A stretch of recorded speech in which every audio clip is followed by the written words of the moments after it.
네, 국내에 계신 스픽스 구독자 여러분 안녕하세요. 스픽스가 보내드리는 특집 방송 서울시 교육감 진보 후보들과의 인터뷰 시간입니다. 오늘은 정근식 후보와 함께하겠습니다. 어서 오십시오. 예, 안녕하십니까. 저는 정근식 후보님을 잘 아는 편인데 사실은 뭐 굉장히 유명한 분이고 또 고위직도 하셨고요. 학계에서도 뭐 연구 성과도 많고 그러신데 구독자들은 좀 낯설 수 있거든요. 어떤 분들은 소개를 좀 해주시죠. 예, 제 소개를 하려면 좀 여러 가지 소유가 있지만 우선 우리 오창익 진행자와의 인연부터 말씀을 드리겠습니다. 얘기하셔도 별로 도움은 안 되는데. 지난번 네. 옛날 24년 전에 5.18 민주화 운동 20주년 때 2000년 무렵에 아마 처음으로 만난 것 같습니다. 당시에 제가 광주 인권센터 소장을 했고 동시에 동아시아 평화인권 국제회의 한국 사무국장을 했는데 아마 그 무렵에 오창익 선생을 처음 만났고요. 그 다음에 이 기억이 확실한 것은 우리 오창익 선생이 남영동 대공분실 안내를 하실 때 그걸 폐쇄하는 일을 했죠. 그 전에. 그렇죠. 2005년에. 네. 그래서 내가 그때 우리 학생들과 함께 그 남영동 대공분실을 조사하고 또 연구하는 그런 탐방하는 그런 프로그램에서 두 번째로 인상 깊게 제가 만난 적이 있습니다. 그때가 서울대 사회학과 교수로 재직하실 때였나요? 그렇죠. 처음에는 전남대학교 교수로 있을 때고 두 번째는 서울대학교에 부임해서 우리 학생들과 함께 한국의 인권 문제를 연구할 때 제가 만난 것 같습니다. 그러시고요. 그러니까 대학 교수셨고 또 개인 소개를. 저는 이제 전남대학교와 서울대학교에서 40년간 교육과 연구로 일관을 했고요. 두 번째는 친일 진상규명위원회 위원으로 활동을 한 적이 있고 또 근래에는 진실화해위원회 위원장으로 활동을 한 바가 있습니다. 우리나라 이 학계에서 민주 진보 진영과 함께 늘 고민하고 토론하고 또 새로운 그 아젠다들을 이렇게 묶어내는 그런 역할을 해왔습니다. 사회학자시잖아요. 그러니까 얼핏 떠오르는 분이 오늘 선거의 일종의 주인공이기도 한 조희연 전 교육감하고 잘 아시는 사이 같은 느낌이 드는데 개인적으로 아는 분이시죠? 아주 뭐 잘 알죠. 아주 잘 안다. 친구라고 네. 말할 수 있습니다. 고향도 비슷하고 네. 사회학과 서울대학교 사회학과에서 늘 같이 토론하고 이야기하고 또 대학 졸업 이후에는 연구와 그 사회운동, 사회실천 그런 문제를 둘러싸고 늘 상의하고 공유하고 그런 관계입니다. 두 분이 다 각자 뭐 공직하시거나 그러니까 교육감이 되거나 진실화해위원장이 되기 전에는 진보적인 실천적인 사회학자로 유명하셨던 분들이죠. 그렇습니다. 네. 네. 조희연 교육감은 상대적으로 이 사회운동이나 이런 교육 문제에 대한 관심이 많았고요. 네. 저는 이제 사회학 중에서도 역사사회학 그러니까 일제강점기나 또는 뭐 해방 직후나 또는 한국전쟁 또는 권위주의 시기에 다양한 사회적 소수자들의 어떤 인권 문제 또는 뭐 그 사람들에 대한 치유 문제 이런 것에 상대적으로 더 많이 연구를 해왔습니다. 그래서 그 연구의 뭐 결과랄까 자연스러운 이어짐으로 친일 잔재를 청산하는 역할을 한다든지 또는 과거사를 정리하는 진실화해위원회 위원장을 한다든지 이렇게 연결이 되는 거네요. 그렇습니다. 예. 네, 알겠습니다. 좀 전에 생방송 시작하기 전에 정근식 후보님, 그냥 후보님이라고 부르겠습니다. 교수님, 위원장님 직함이 많지만 인터뷰를 봤어요. 국회에서 하는 인터뷰였는데 제가 듣기로는 진보 후보 끝장 토론을 하자. 그래서 명확히 서로 검증하고 또 합의점도 찾고 서울 교육을 어떻게 꾸려나갈지 청사진도 한번 밝혀보자. 근데 이게 기자회견을 해야 될 사안인가요? 아니 그러니까 진보라면 토론이라는 게 너무 자연스러운 일 아닌가요? 좀 약간 의아해서 여쭤보는 겁니다. 저희들이 이제 시간이 거의 없었고 갑작스럽게 만들어진 선거 기회가 됐고요. 두 번째는 너무 과도하게 이 정치적 이슈가 이 교육감 선거에 들어와서 제대로 된 그 우리 교육의 현실이랄지 문제점을 이렇게 합의해 나가는 그런 기회가 거의 없었습니다. 그래서 제가 그렇게 제안을 했고요.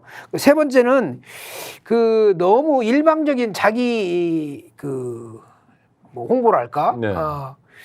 다른 의견들을 귀담아 듣고 자기가 할 수 없는 미처 생각하지 못했던 그런 아이디어를 또 배우고 그래야 하는데 너무 일방적인 그런 그 자기 주장 또는 뭐 정치적인 어떤 구호의 남발 이런 것들이 이 진지한 토론을 방해하고 있지 않은가. 저는 이제 서울 시민의 입장에서 어떤 교육감이 필요한가, 어떤 교육감이 바람직한가 이런 맥락에서 논의가 이루어져야 하는데 너무 자기중심적인 그런 그 주장이나 아니 뭐 선거 때야 뭐 자기를 알리는 게 중요하니까 그렇다 치더라도 저 기자회견은 언제 하셨던 거예요? 3일 전에 그러면 다른 후보들에게서 답이 왔습니까? 답은 오지 않았는데 오늘 네. 이제 처음으로 드디어 그 5분의 후보자들 예비 후보자들이 모여서 토론을 했습니다. 그렇습니까? 예. 네, 잘 됐네요. 예. 그러면 지금 진보 후보가 5분입니까? 원래는 8분이 입후보를 했는데 한 분, 두 분이 사퇴를 했고 한 분은 이제 그 단일화 과정에서 이탈을 해서 네. 어떻게 될지는 잘 모르겠습니다. 하여튼 현재는 5명이 지금 이제 의견을 모아가는 그런 과정에 있습니다. 네네. 그 토론한 게 유튜브 같은 데 올라와 있나요? 오늘 방송을 했습니다. 오늘 오후 3시부터 5시까지 2시간 동안 진지하게 토론을 했고 아주 유익한 그런 토론이었다. 그러면 서울 시민 입장에서 특히 좋은 교육감이 나왔으면 좋겠다고 생각하시는 분들은 좀 찾아서 챙겨서 봐야 될 방송이겠네요. 그럴 것 같습니다. 네네, 알겠습니다. 자, 그냥 직접적으로 하나 여쭤보고 싶은 게 왜 교육감이 되려고 하시죠? 제가 그 서울대학교 교수로 재직을 하면서 늘 이렇게 신입생들을 만납니다. 네. 새로운 해마다 새로운 학생들을 만나지요. 그런데 20년 이상 관찰을 해보니까 갈수록 특정 지역, 특정 계층 학생들이 점점 늘어나고 있다. 이런 우리나라 교육이 이렇게 가면 이게 바람직스러운가 이런 생각이 하나 들었고요. 그러니까 서울대 사회학과 신입생들을 보니 특정 지역이란 건 어디를 말씀하시는 건가요? 뭐 예를 들면 뭐 강남 3구 이런 것이죠. 서울 강남. 네. 네. 사회학과뿐만 아니라 다른 학과도 마찬가지인데요. 네. 두 번째는 특정 계층은요? 이제 중산층 이상. 중산층 이상. 그래서 요새는 옛날에 흔히 말하는 그 개천에서 용난다. 이게 굉장히 어려워지고 있고요. 네. 두 번째는 학생들이 서울대 학생들조차 굉장히 정서적으로 심리적으로 불안해요. 왜 그럴까? 과도한 입시 지옥 때문에 늘 경쟁 상태에 있고 학생들이 자기 친구와 동료가 아니라 학점을 위한 경쟁 이런 걸로 지금 가고 있잖아요. 심지어 이 중고등학교 현장의 경우에도 친구가 아니라 실력을 다투는 어떤 전쟁터 이런 현상이 갈수록 심해지고 있다. 그러면 대학에서 동기여서 친해지고 뭐 또 평생에 반려가 되고 이런 경우들이 별로 없다는 건가요? 거의 그런 기회가 없는 것 같이 보입니다. 학생들이 정규 수업이 끝나면 각자 자기에게 필요한 사교육 학원으로 가고 아니 중고등학교 말고 대학생들이 대학생들도 비슷해요. 왜 그러냐면 로스쿨 가려고요? 요새 이 서울대학교의 인문사회계 학생들은요 공부 잘하면 대부분 다 로스쿨로 갑니다. 그거 문제 아닌가요? 심각한 문제입니다. 이 자연계열 학생들은 전부 의과대학으로 중학교 심지어는 요즘은 유치원 내에서부터 의과대학 가려고 하는 그런 현상이 심각해지고 있고요. 이 대학에서는 학부 교육이 전부 로스쿨을 향해서 가고 있는 그런 그 현상을 보면서 무언가 바꿔야 한다. 아니 그러니까 사회학이란 학문이 비록 학부지만 로스쿨의 전 단계는 아니잖아요. 근데 실질적으로 근데 국문과도 그렇고 사회학과도 그렇고 그렇죠. 다른 뭐 철학과도 그렇고. 그래서 경제학과도 그렇고. 아니 이거는 국가적으로는 굉장한 손실이고 또 망조 같은데요. 기본적으로 인문사회과학의 균형 있는 발전이 불가능하고요. 기초과학, 자연계열을 포함한 기초과학의 뿌리가 흔들리고 있다. 최근에 우리 현 정부 들어서 갑자기 의과대학 정원을 2,000명을 늘렸잖아요. 네네. 내부적으로는 2,000명의 학생을 교육할 수 있는 시설과 교수 인원이 없습니다. 당연히 없겠죠. 뿐만 아니라 2,000명을 갑자기 늘려놓으니까 모든 학생들이 거기에 몰리면서 자연과학, 가장 과학기술 발전의 핵심인 기초자연과학 분야가 거의 망가졌습니다. 자, 그거를 이제 대학에서 매년 신입생들 보면서 또 올해가 다르고 작년이 다르고 10년 전이 다르고 이게 몸소 체험을 했는데 그것과 교육감 출마 어떻게 연결됩니까? 그래서 이 어떻게 하면 이 우리나라의 초중등 교육과 대학을 연결하면서 이걸 개혁할 수 있을 것인가에 관한 심각한 그 고민을 하지 않을 수가 없었습니다. 그리고 특히 이제 뭐 2차적인 계기랄까요? 이것은 작년 여름에 일어났던 그 서희초등학교 문제를 보면서 이 초중등 학교의 이 교육 공동체가 완전히 망가졌다. 어떻게 하면 이것들을 좀 정상화하는데 기여할 수 있을 것인가? 일종의 뭐랄까요? 실천적 지식인으로서의 어떤 책무감 같은 것이 거기에 좀 있었습니다. 아주 직접적인 계기는 우리 조희연 교육감이 해직 교사를 복직시켰다라고 하는 의미로 자기가 해직되는 어처구니 없는 그런 그렇죠. 사건이죠. 선출된 분인데. 근데 네. 이 과거에 전교조 교사들의 그 복직 문제라고 하는 것은 조희연 교육감이 2018년에 그런 결정을 내렸지만 사실은 제가 맡았던 진실화해위원회의 굉장히 중요한 과제 중에 하나였습니다. 하나는 해직 교사의 경우에 국가폭력이 어떻게 작동했는가. 또 하나는 학부 시절에 이른바 사회운동 경험을 갖고 있는 학생들을 교사로 발령내는데 임용 배제시켰거든요. 그 두 가지 이 과제가 진실화해위원회에 굉장히 중요한 과제였는데 이 문제를 해결하는 과정에서 조희연 교육감이 쉽게 말하면 시대적 아픔을 치유하기 위해서 한 행위가 냉혹한 어떤 법에 올감해졌다. 이런 생각이 들지 않을 수가 없지요. 제가 그래 농담으로 그랬습니다. 조희연 교육감한테.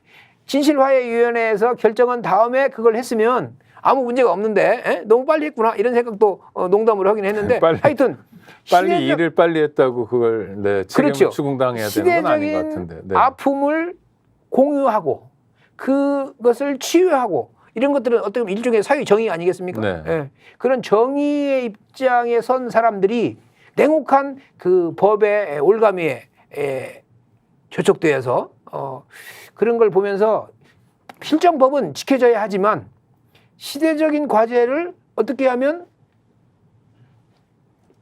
완성할 수 있을 것인가. 이런 고민을 많이 하게 되었고 우리 교육 현장에 남아있는 그런 시대적 아픔들을 좀 더 폭넓게 공부하고 또 해결을 하는데 기여할 수 있어야 한다. 이런 생각들이 복합적으로 작용을 해서 교육감 후보에 출마하게 됐습니다. 좋습니다. 정근식 후보께서는 이제 교육 현실을 붕괴 상황이라고 인식하시는 것 같아요. 그래서 서희초 학교 교사 사건에서 보듯이 교사도 죽음으로 내몰리는 상황인 거고 또 학생들은 그냥 한 줄로 서가지고 의대 가든지 아니면 로스쿨 가든지 이렇게 이 붕괴 상황에서 만약 정근식 후보가 교육감이 된다면 10월 16일에 결정 날 거 아닙니까? 어떤 일을 해보고 싶으세요? 지금 말씀하셨다시피 요즘 학생들은 꿈을 점점 상실해 가고 있어요. 옛날에는 목표가 비교적 뚜렷했어요. 그런데 꿈을 상실해 가고 있습니다. 선생님들은 열심히 가르치지만 자기가 가르친 것에 대해서 사회적으로 인정받지 못하고 있습니다. 한마디로 말하면 자긍심을 상실하고 있습니다. 학부모들은 학교 교육은 약간 형식적인 것이고 실제 교육은 사교육에 맡기는 엄청난 경제적인 부담이 있지만 다시 말하면 학교에 대한 신뢰를 상실해 가고 있습니다.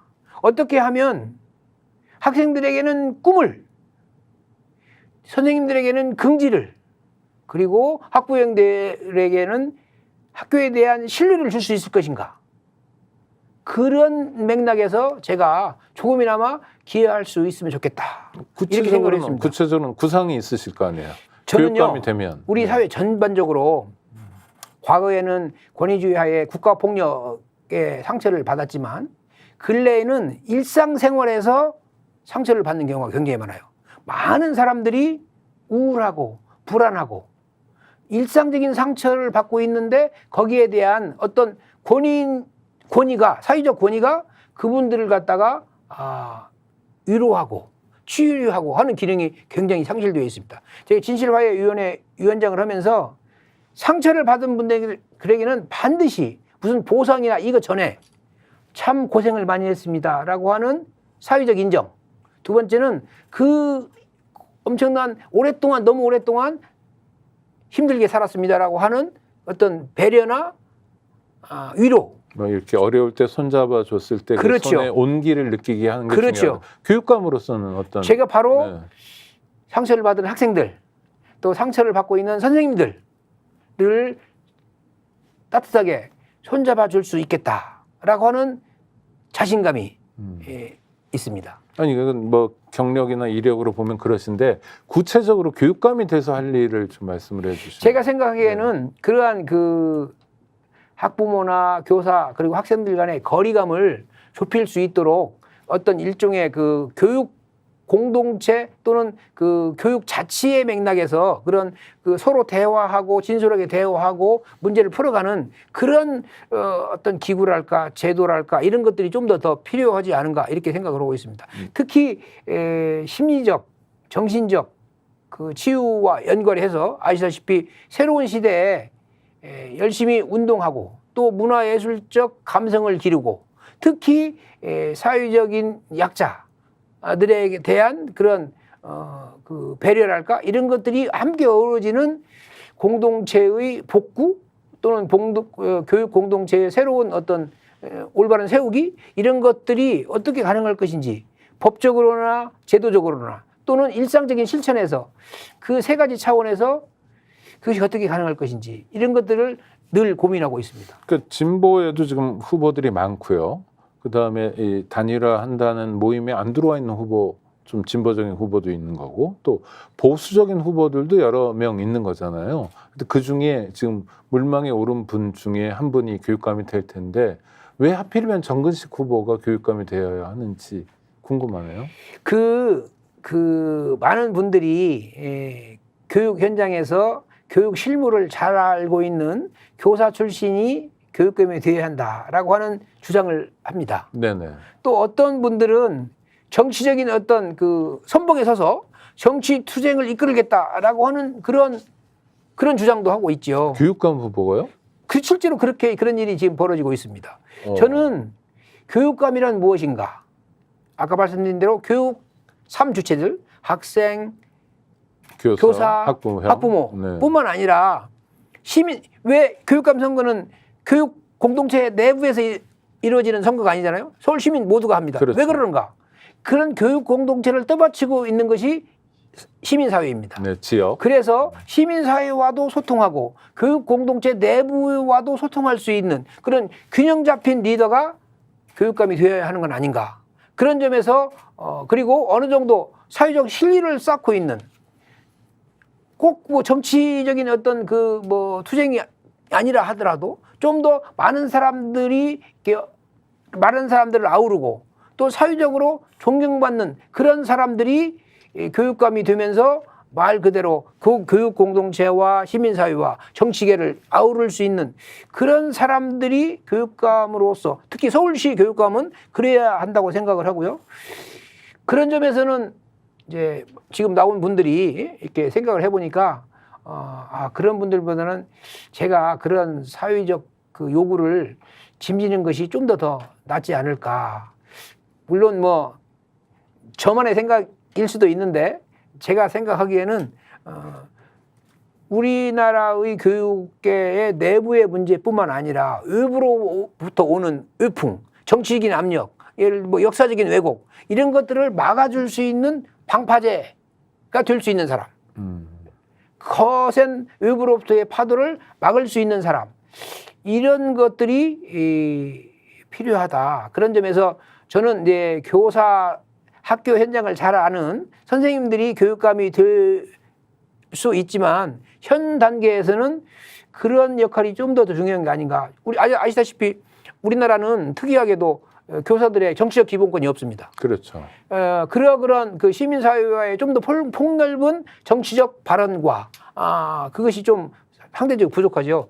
제가 교육감이 되면 그 교사들의 정치적 기본권을 회복하는데 좀 더 그거는 법률 사항 아닌가요? 법률 사항이죠. 네네. 그래서 이제 그런 문제에 대해서 좀 더 정치권에 호소하고 또 국민들에게 호소하고 그걸 개선해 나가야 하는 거 아닌가 저는 그렇게 생각하고 있습니다. 교육감 선거가 정치인을 뽑는 선거는 아니지만 이번 10월 16일의 의미가 지난 4월 총선에서 민의가 확 드러났잖아요. 그 다음에 6개월 만에 있는 민의가 드러나는 현장이잖아요.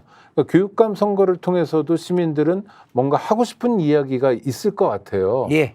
이를테면 교육이라는 의지에 국한한다면 윤석열식 교육을 좀 심판해야 된다. 그렇게 하면 그렇죠. 안 된다든지 예. 뭐 그런 면에서 혹시 후보님이 해주실 말씀이 있을까요? 지금 윤석열 정부의 교육 정책은 한마디로 말씀드리면 뭐랄까요? 불통 정책이라고 할까요? 우리가 잘 알다시피 제가 아까 말씀드렸지만 의대 정원 2,000명을 갑자기 늘려요. 수많은 사람들이 300명, 500명이 적절하다. 의대 정원은 늘려야 하지만 사회적 합의는 좀 500명 뭐 그런 정도 또는 뭐 1,000명 이렇게 하는데 그냥 끝까지 2,000명 가지요. 2,000명을 얘기하고 증원을 하면 안 된다는 게 있으면 중간에 500명이든 1,000명이든 그렇죠. 이렇게 합의점을 찾아가야 된다. 우리 그렇죠? 대학 의료계가 감당할 수 있을 정도로 가야 하지 그렇게 그냥 급작스럽게 가면 감당이 안 되는 거죠. 네. 의료계뿐만 아니라 교육계가 흔들리고 있습니다. 그것뿐만 아니라 이 역사 교과서 문제 또는 디지털 교과서 도입 문제 또는 바로 엊그저께 고등학교 무상교육 비용을 9,400억이었는데 올해 예산이 내년에 50억으로 만들었어요. 다시 말하면 고등학교 무상교육 예산을 전부 깎아버렸어요.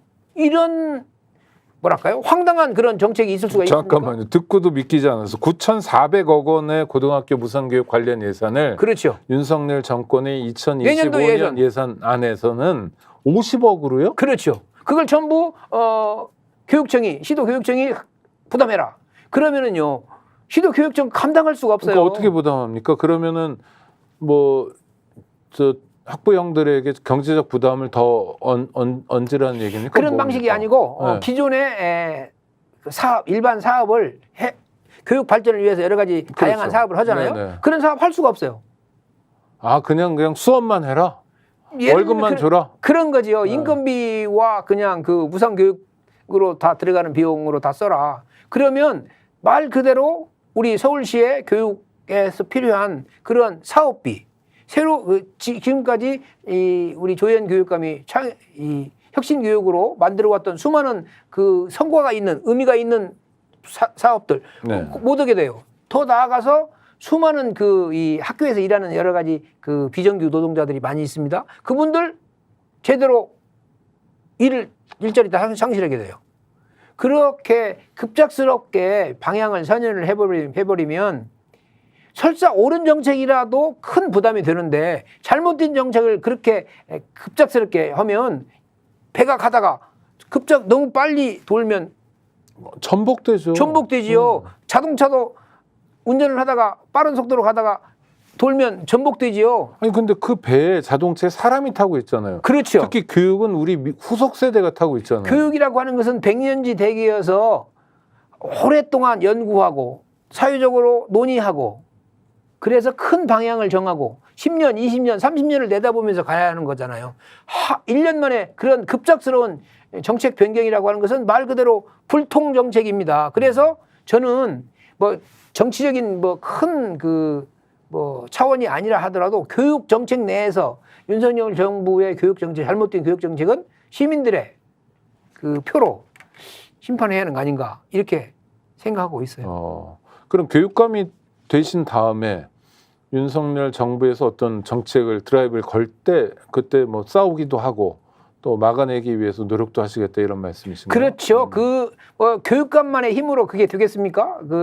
충분한 토론과 논의를 통해서 교육 공동체와 함께 또는 시민사회와 함께 네. 그런 문제들을 갖다가 이슈화하고 문제점을 지적하고 또 언론에서도 그런 문제에 대해서 귀를 기울인다면 그런 정책은 무리한 정책은 수정될 수 있지 않을까 이렇게 기대하고 있습니다. 아주 가까운 사이였다고는 하지만 그래도 그 선출직 공직자였던 조희연 전 교육감 10년 동안 서울시 교육감이었는데요. 평가를 좀 해주신다면. 예, 그러니까 사감은 빼고. 예, 네. 혁신교육 10년을 했습니다. 네, 네. 저는요 역사사회학자잖아요. 우리나라 근대 교육이 이루어진 지 100년 됐습니다. 지난 10년은 근대 교육이 남긴 어두운 그림자를 깨끗하게 청소하는 기간이었다. 그렇게 생각합니다. 굉장히 긍정적으로 높이 평가하시는 거예요. 한국 교육은 상당히 많은 엄청난 발전을 했고 세계가 주목하고 있지만 동시에 과거에 권위주의 시대가 남겼던 일제 이후에 권위주의 시대가 남겼던 그림자들이 있었습니다. 예를 들면 체벌 같은 거 있죠. 그거 지난 혁신교육 10년간에 다 사라졌습니다. 권위주의적인 그런 학교 문화 많이 사라졌습니다. 상당히 큰 성과가 있죠. 이제는 그리고 또 한 가지는 산업화 시대에 필요했던 학력의 문제가 아시다시피 인공지능 시대, AI 시대로 가면서 과거와 같은 학력이 필요한 게 아니라 학생들이 모두 창의적으로 무엇인가를 사고하고 질문할 수 있는 그런 역량이 필요한 거거든요. 학력이 기존의 학력이 아니라 좀 더 새로운 시대에 맞는 창의적 역량, 그것을 어떻게 하면 길러줄 수 있을까? 이게 이제 굉장히 중요해서 저는 이제는 우리나라의 이 교육 패러다임이 바뀌어야 하는 거 아닌가 이렇게 생각하고 있습니다. 저도 학교 다닐 때 선생님들한테 많이 들었던 얘기 중에 하나가 야야야 이해하려고 그러지만 외워였고 그렇죠. 실제로 많이 외웠거든요. 예, 예. 외우면 외우는 거의 특징은 까먹는 거거든요. 예. 그렇죠. 외우면 까먹는 거밖에 없는데 그러면 교육감이 되시면 그런 조희연 교육감의 예를 들면 혁신교육, 창의교육은 계승하겠다는 말씀이시군요. 그렇죠. 기본적으로는 개성해야 합니다. 다만 두 가지 문제가 있어요. 많은 분들이 혁신교육을 10년을 이렇게 듣다 보니까 약간 피로 증후군이 있습니다. 네. 그래서 저는 혁신교육 플러스라고 일단 했지만 좀 더 많은 분들과 논의를 해서 그 기본적인 그 철학을 이제는 새로운 단계로 한 단계 도약시켜야 한다. 이렇게 생각하고 있고요. 일단 그래서 혁신교육 플러스가 어떤 개념으로 국민들에게 설명할 수 있을지, 서울 시민들에게 설명할 수 있을지 거기에 관한 연구를 좀 더 해야 하는 게 저의 과제입니다. 또 하나 굉장히 중요한 교육계 현안, 뭐 교육계 현안만은 아니고 이제 사실 대한민국의 현안인데 뉴라이트 사관이 교과서로 들어오기 시작했다. 그리고 윤석열 정권 초기부터 뭐 홍범도 장군 흉상을 뭐 철거한다든지 하면서 일련의 드라이브가 있었지 않습니까? 그게 좀 노골화되고 있는 상황인데요.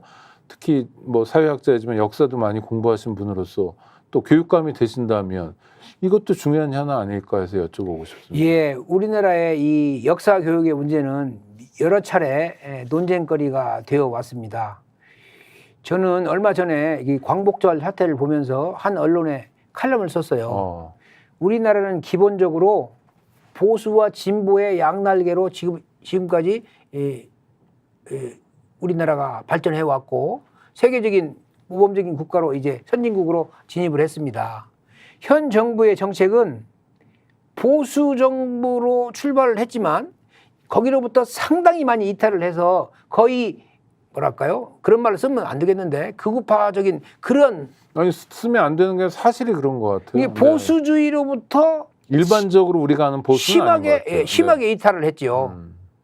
저는 건전한 합리적인 보수는 우리 사회에 필요하다고 생각합니다.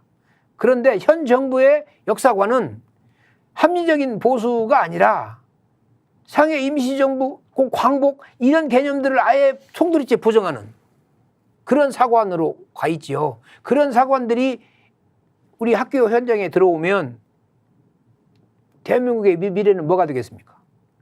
물론 우리 젊은이들에게 미래는요 굉장히 모호하고 불안한 겁니다. 옛날 저희들 세대는 미래가 비교적 희망이 있고 목표가 뚜렷하고 그런 것이었어요.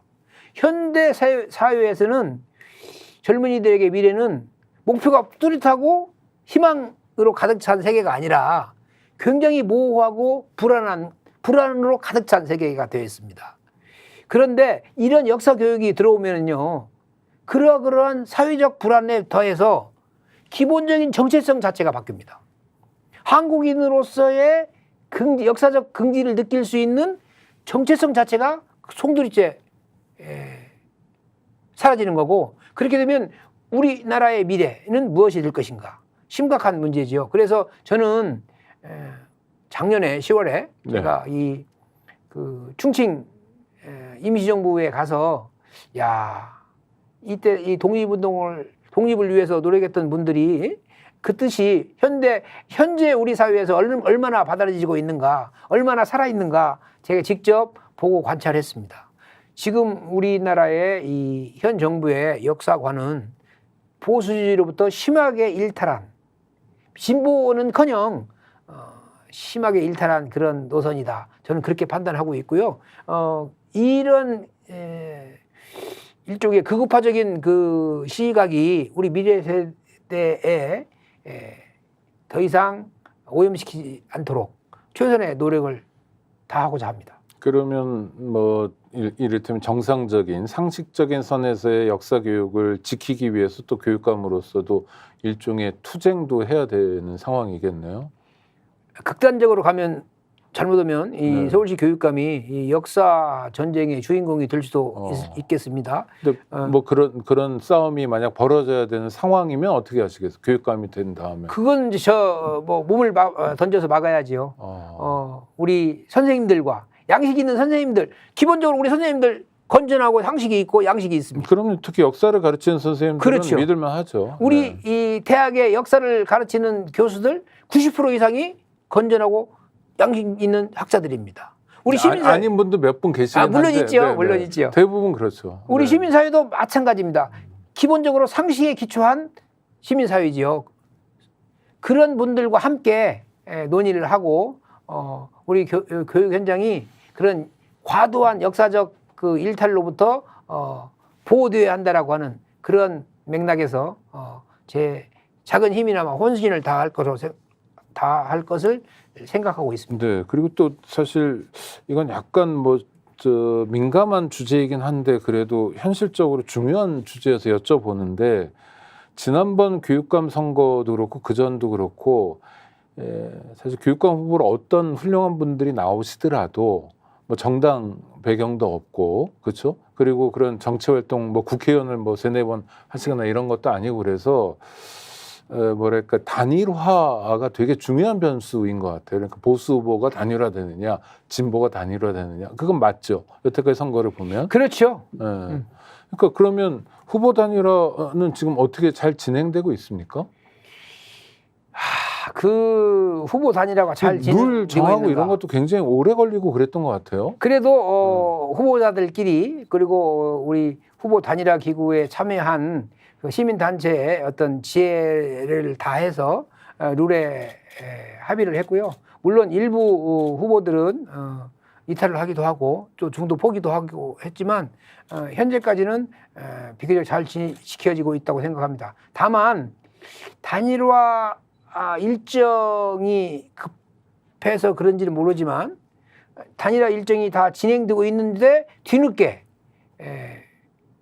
그 입 후보 의사를 표현하는 분들도 있어요. 저는 근데 그 진보 진영에서 진보 후보라고 볼 수 있는 분들 중에 저는 반칙이라고 생각합니다. 그런 반칙은요, 교육계에서는 일어나서는 안 돼요. 그건 단호하게 시민들의 비판을 받아야 한다고 저는 생각합니다. 근데 그분 한 분입니까? 두 분입니까? 여럿입니까? 잘 모르겠습니다만 한 두 분 정도 되는 것 같습니다. 정도. 그럼 두 분하고도 반칙이라고 이제 규정하시지만 두 분도 소중한 진보 진영의 이를테면 공공재일 거 아니에요? 그러니까 후보고, 그래서 함께 대화해가지고 새로 판을 만들거나 이런 겁니까? 아니면 그냥 각자 자기 갈 길을 갑니까? 많은 시민들은 요 대목에 좀 민감하게 고민이 있는 것 같아요. 그건 참 저로서도 큰 고민거리입니다. 다만 단일화 과정에 참여했던 분들과 처음부터 참여하지 않았던 분들은 대화의 상대로서 약간 다르다고 생각합니다. 저는 참여했던 분들에게 약속했어요. 여러분들이 내신 중요한 정책 대안들은 제가 충분히 검토해서 종합하고 함께 하겠다. 실질적으로 같은 교육감으로서 같이 가겠다. 이렇게 약속을 했지만 단일화 과정 자체를 부정하는 그런 후보들은 아웃돼야 한다. 저는 그렇게 생각합니다. 근데 만약에 그래서 각자 나오면 예. 어부지리로 뭐 보수 후보 당선에 기여하는 거 아니냐 이런 우려가 현실적으로 좀 있어서요. 우리 시민사회 양식이 그걸 허용하겠습니까? 저는 그렇게 믿습니다. 아니 그러니까 조선일보 같은 경우에는 한겨레나 경향과 달리 서울시 교육감 선거에 대한 기사를 많이 쏟아내더라고요. 아 그렇습니까? 아니 잘 안 보셔서 모르시겠지만 그래서 뭐 손병두 씨도 요새 열심히 역할을 하고 그러니까 예. 보수 단일화가 돼야 교육감을 저쪽에 뺏기지 않는다. 예. 아주 근데 절박한가 이 사람들은 왜 이렇게까지 하지 할 정도로 되게 열심히 지명 캠페인을 하던데요. 진보 매체에서는 그런 모습 보이지 않고 지금 언론 보도에 따르면 네. 진보와 보수가 단일화해서 1대1로 붙는다. 그러면 3대2로 진보 교육감이 우세하다라고 하는 조사 결과가 있습니다. 3대이면 6대4, 10으로 치면. 그렇죠. 네네. 네. 그리고 여론조사 말씀하셔서 그런데 이 한 번 있었던 거죠 지금 CBS 여론조사. 그렇죠. 거기서 정근식 후보가 광노현 후보와 1, 2등을 다투는 진보 후보 중에서 예. 아니 물론 이제 전 뭐 저 내공은 있는 분은 아는데 약간 이례적으로 보였어요. 이렇게 사실은 많이 그 나오나? 조사가 네, 이루어지던 하고. 시기에는 네. 제가 진보 교육감으로 입후보 한 직후여서 그러니까요. 실제로 많은 분들이 제가 교육감 후보로 나올지 모르던 상태였습니다.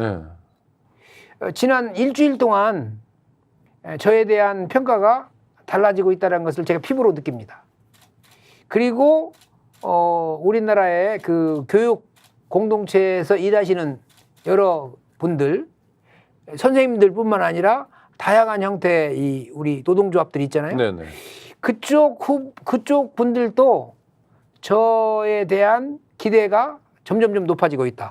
그리고 뭐 저에 대한 높아진다는 게 막연한 인상이에요? 아닙니다. 구체적으로 근거가 있어요? 구체적으로 정책 협약식도 하고 어디랑요?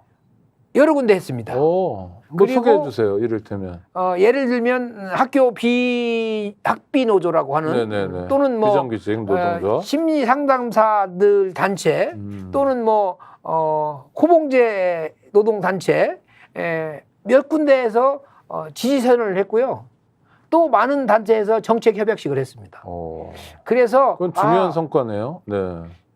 제가 보기에는 우리의 시민사회 이 진보 진영은 참신하고 신망이 있는 그런 후보를 요구하고 있는 것 같아요. 여러 번 나온 이미 흘러가버린 물에 대한 기대보다는 제가 비록 뭐 나이가 적지는 않지만 네. 참신하고 새로운 후보에 대한 갈망이 있다. 그리고 특히 진실진상규명위원회 위원과 진실화해위원회 시절에 위원장의 역할에 대한 사회적 신뢰가 있는 것이 보여요. 그래서 이번에는 초중고 교육 현장에서 좀 더 당신이 많은 역할을 하시오. 그런 기대가 있는 거 아닌가 제가 감히 말씀드립니다. 그 질문지에 좀 민감한 문제이긴 한데 우리 정근식 후보와 여론조사 지난주 거지만 1, 2등을 다투는 광노현 후보에 대한 질문지도 여긴 있어서요. 혹시 뭐 하실 말씀이 있으신가요? 예, 광노현 전 후보가 교육감. 네. 과거 교육감 시절에 했던 업적은 평가돼야 합니다. 두 번째, 광노현 후보의 개인적인 명예회복의 문제는 중요하다고 생각을 합니다. 다만 광노현 후보께서 너무 과도한 정치적 구호를 내세우고 있다. 잘못하면 서울시 교육감이 정치투쟁의 현장에서 정치투쟁의 도구로 사용될 위험이 있다. 또 한 가지는 민주 진보 진영 전체의 자정 능력에 대한 의구심이 시민사회에 있습니다. 무엇인가 모르지만 광노현 후보로는 최종적으로 승리할 수 없다라고 하는 보수 단일 후보와 그렇죠. 네. 그래서 저는 개인적으로 그렇게 말씀드렸습니다. 선생님의 명예회복은 굉장히 중요하지만 교육감 선거가 개인의 명예회복의 장은 아니다.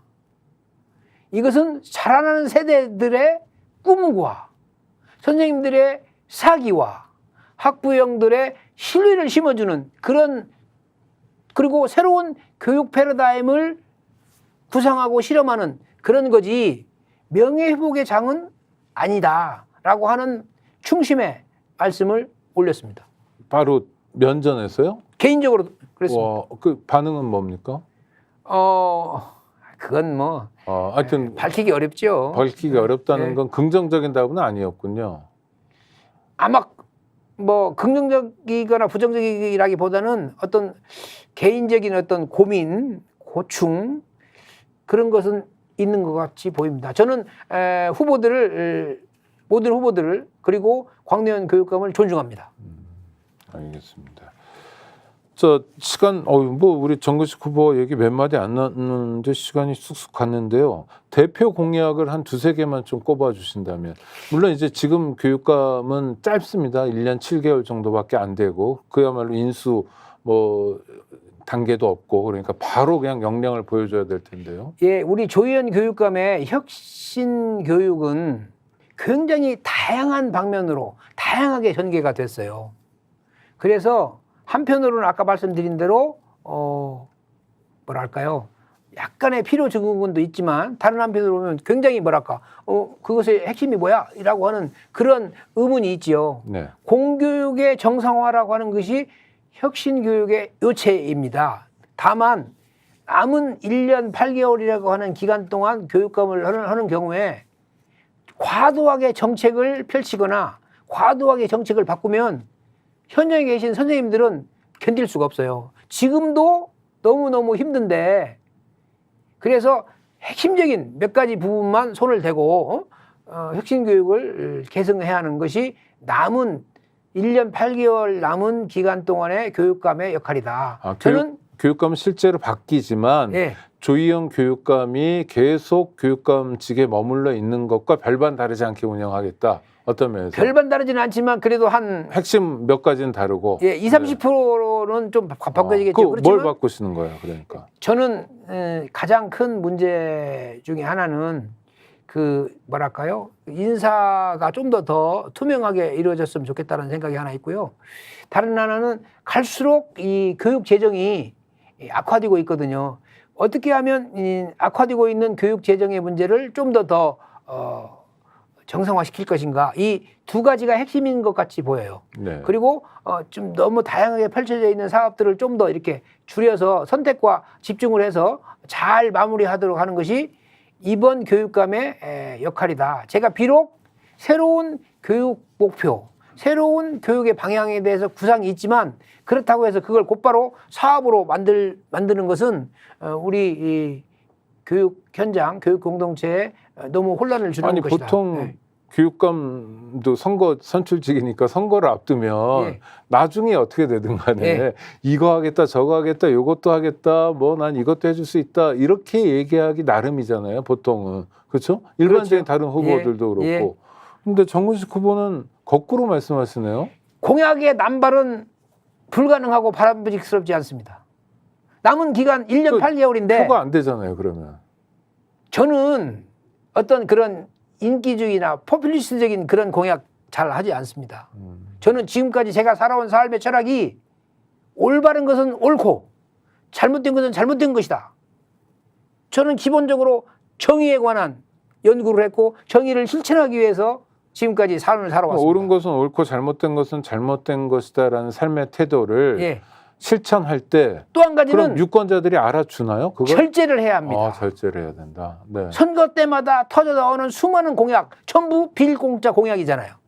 기본적으로 제가 정치가는 아니지만 정치는 절제되어야 합니다. 균형을 잡아야 합니다. 이쪽의 목소리도 듣고 이쪽의 목소리도 듣고 그래서 한쪽으로 치우치지 않아야만이 백년지대계 교육을 제대로 안정시키고 발전시킬 수 있습니다. 지금 교육계는요 굉장히 불안해요. 새로운 교육감이 와서 임기도 얼마 남지 않은 교육감이 와서 지금까지의 교육 기제를 확 뜯어 고치면 이것은 나라의 혼란, 교육계의 혼란뿐만 아니라 나라의 혼란으로 가는 거죠. 그건 잘못되면 교육 주체인 학생과 교사를 다시 죽음으로 내모는 길일 수도 있겠네요. 지금 보수 진영의 후보들의 공약을 저는 잘 모르지만 보십시오. 네. 그럴 위험이 너무 다분하다고 생각을 합니다. 뭐 학력을 뭐 높여주겠다 뭐 이런 완전히 공약. 거꾸로 가는 그런 돌리는 그런 정책은 비록 정권이 보수에서 진보로, 진보에서 보수로 바뀌더라도 그런 과도한 이 전환은 우리나라의 수준으로 보면 이미 선진국이잖아요. 그렇죠. 네. 과도한 전환은 나라에 대해 불행을 가져옵니다. 네. 네. 급회전을 하면 전복된다. 그렇죠. 근데 그 전복되는 배에 자동차에 사람이 타고 있고 우리 아이들이 타고 있다. 그렇죠. 새겨야 될 말씀인 것 같고요. 우리 유권자들께 또 국민들께 또 우리 스픽스는 뭐 국내에 계신 많은 분들이 보고 계시는데요. 좀 마지막으로 하고 싶은 말씀이랄까 또 포부랄까 이런 걸 들려주신다면요.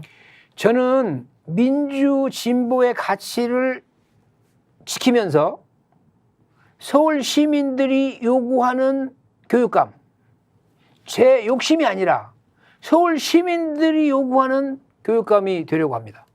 기본적으로 민주 진보의 가치를 지키는 교육감이면서 동시에 서울 시민들이 다양한 서울 시민들이 요구하는 교육감, 특히 사회적 소수자나 약자들이 목마르게 기다리는 그런 것에 대한 응답에 충실을 하려고 합니다. 그래서 예를 들면 국제결혼 그 자녀들이나 네, 다문화 또는 장애인 학부모나 네. 또는 뭐 다양한 형태의 그 이 소수자들의 문제를 좀 더 우리 지난 10년간의 혁신 교육에서 그 부분이 굉장히 많이 발전했어요. 그래서 지구적인 생태 문화적 전환에 좀 더 적극적으로 응답하고 그러한 그 약자들에 대한 아픔을 좀 더 귀를 기울이는 그런 방향으로 그렇지만 과도한 그런 그 정책 전환은 하지 않는 그런 방향으로 서울시 교육이 운영돼야만이 우리 미래 세대가 안정적으로 자기의 삶을 꿈꾸고 개척할 수 있는 거 아닌가. 저는 그렇게 생각하고 있습니다. 전혀 질문지에도 없고 뭐 그런데 하나 불쑥 질문을 하나 드린 사실 굉장히 중요한 문제였어요. 너무 어려운 질문 하지 마세요. 어려운 것보다는 중요한 질문인데 자, 지금 9월 20일인데도 아직도 여름이잖아요. 가을이 안 오고 있는데 추석 때 뭐 38도까지 올라오고 초유의 사태인데 이게 다 기후 위기 상황 아닙니까? 그렇죠. 기후 위기에 대해서는 기성세대보다 사실은 앞으로 이 땅에서 오랫동안 살아가야 될 후속 세대인 어린이 청소년들에게 굉장히 절박한 인권 문제 같아요. 그러면 교육감도 서울시 교육감도 기후 위기 문제에 대해서 어느 정도 일정하게는 역할을 해야 되는 게 아닌가? 그렇죠. 뭐 교육 활동을 통해서 이런 면에서 혹시 비전이 있으시다면 한 말씀 해주시죠. 저는요, 이 기후 생태 위기가 너무 기후 생태 본질주의로 가면 안 된다고 생각합니다. 기후 생태 변화는 미래 세대의 일자리와 연결되어 있어요.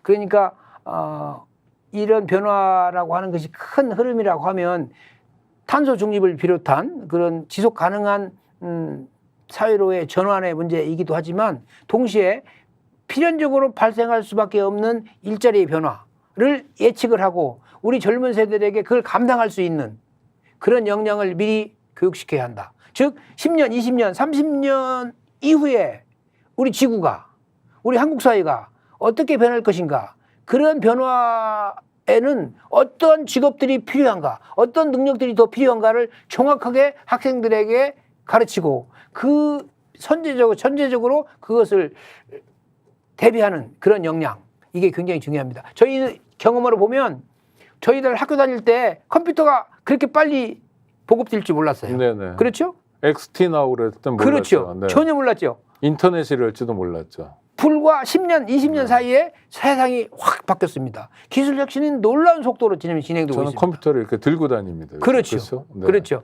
우리가 경험했던 시대적 변화의 속도는 미래 세대에게는 훨씬 더 빨리 옵니다. 뿐만 아니라 우리가 학교에서 배웠던 지식은 효용성이 늘 지속되는 게 아니라 반감기가 아주 빨리 오지요. 더 이상 우리가 배웠던 지식이 별로 필요 없어지는 그런 사회가 오고 있고 미래 세대에게는 더 빠른 속도로 오고 있습니다. 어떻게 하면 그런 변화에 적응할 수 있는 이른바 플렉시빌리티, 이 적응 가능성 또는 상처를 입었을 때의 회복 가능성 이런 것들이 교육에서 굉장히 중요한 과제가 되고 있다. 그러면 네. 뭐 평생 40년 동안 교육자로 사셨으니까 앞서 정근식 후보가 소개했던 표현을 빌리면 질문하는 교육 또는 질문할 줄 알도록 하는 교육이 바로 그런 교육이 그렇죠. 네. 질문하는 교육, 질문할 줄 아는 학생들이 스스로 능력. 질문하게 그렇죠. 만들어준다. 스스로 답을 찾는 능력. 이것은 굉장히 중요한 문제고요. 더군다나 이 기성세대들은 요새 제 친구들 때요. 방송통신대학에 다시 입학을 해서 공부를 다시 하고 있습니다. 네. 새로운 세계를 알고 싶은 친구들이 나이 먹은 친구들이 대학생으로 다시 가고 있어요. 평생 교육이 굉장히 중요해지고 그리고 있습니다. 남산도서관 서울시 교육청에서 그렇죠. 운영한 남산도서관이나 또 그 앞에 있는 용산도서관도요. 9시쯤 되면 노년층 분들이 꽤 오시더라고요. 그렇죠. 네. 이제는 학교와 지역사회의 도서관 이런 것들이 같이 어울려져야 합니다. 교육은 학교 내에서만 이루어지는 게 아니라 우리 주변에 학부형들 중에 또는 지역사회 주민들 중에 새로운 그런 전문가들이 굉장히 많이 나타나고 있어요. 필연적으로 학교는 지역사회에 열려야 합니다. 그래서 그 많은 새로운 자원들이 교육 현장으로 들어와서 결합되고 보다 다양한 경험들이 우리 학생들에게 보여지고 또 학생들이 새로운 상상을 할 수 있는 심지어는요. 학생들이 기성세대보다 더 잘하는 것이 너무 많아요. 예를 들어서 컴퓨터 새로운 기술이 들어오면 학생들이 더 빨리 배웁니다. 우리 그럼요. 새로운 한류가 세계적인 그런 현상이 됐잖아요. 거기에 호흡하는 문화적 감수성은 기성세대보다 우리 어린 학생들이 훨씬 더 뛰어나지요. 왜 그럴까? 거기에 대한 기성세대들의 반성과 응답이 필요한 것이 아닐까. 새로운 교육감은 그런 새로운 현상에 대해서 직시하고 그 전문가들과 함께 토론하고 우리 학생들에게 보다 나은 그런 답을 줄 수 있어야 하는 거 아닌가. 저는 그런 고민이 있습니다. 네. 저는 만능 열쇠를 갖고 있지 않습니다.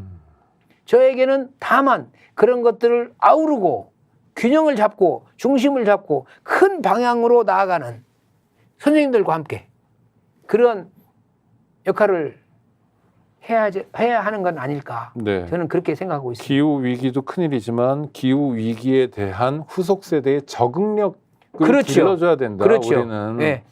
교육하는 사람으로서 그렇죠. 네, 그런 의미에서 질문하는 교육 또 질문할 줄 아는 그것도 능력이네요. 질문하는 능력을 가진 사람들을 길러내는 교육. 그렇죠. 저는 네, 묻고 답하는 교육. 그렇죠. 네. 우리 한류가 세계적인 문화적 선도 흐름이 되었듯이 서울의 교육이 한국의 교육이 세계를 선도하는 그런 교육이 되어야 하는 건 아닐까. 서울은 세계 도시입니다.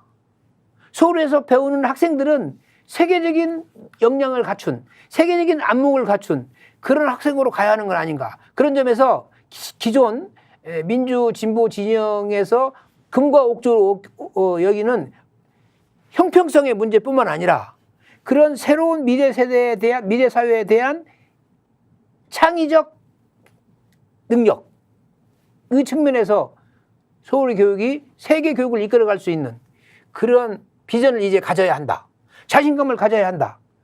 그걸 통해서 선생님들이 자신을 믿고 자긍심을 가지고 사회에 응답할 수 있는 주눅들지 않는 선생님들 절대로 필요한 건 아닐까.